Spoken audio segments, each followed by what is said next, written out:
Hello again, I'm Dr. Jerry Tan. I'm a Mayo Clinic trained endocrinologist. For today's video, let's talk about how we can incorporate oatmeal as part of a healthy diet.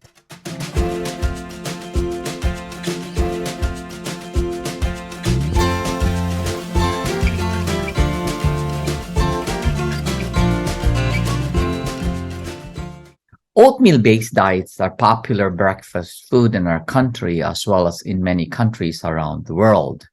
We always use oatmeal to replace rice as we believe it is beneficial for its health benefits, including weight loss, due to a healthy mix of fiber, complex carbohydrates, and specifically high in protein. At the same time, we know that oatmeals are filled with nutrients that can help lower cholesterol, aid in weight loss, and lead to a better gut health. But the question is, are all oatmeals created equal? The truth is, it's not. In fact, the difference is in the oats that are used to make the oatmeal.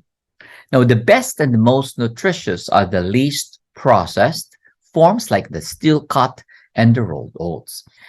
Some of the health and weight loss benefits of this nutritious oatmeal include the following. Number one, the dietary fiber, particularly the soluble fiber. It softens the stool, regulates hunger by creating a feeling of fullness.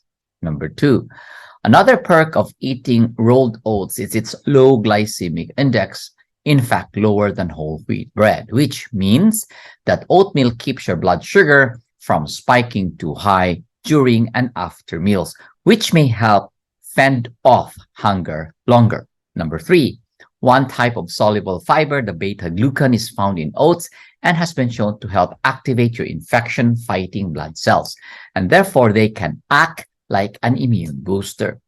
Though oatmeal has several health benefits, people should be mindful that to help weight loss with oatmeal, number one, don't add too much sugar and mix-ins. Now, throwing, for example, a couple of blueberries or apple slices on it is a great idea, but throwing sugar on it definitely is not a great idea.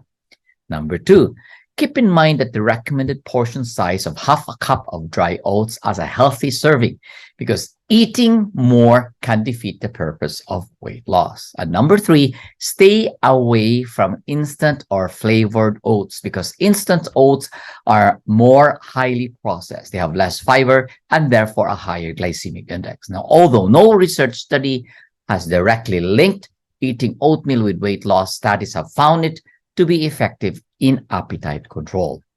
My advice, therefore, is if you want to start an oatmeal regimen, people should start with oatmeal 2 to 4 times a week and work their way up to daily servings. Now, it may be beneficial to have a larger glass of water with oatmeal to help move the fiber through the GI tract to reduce the sensation of bloating and occasional stomach pain.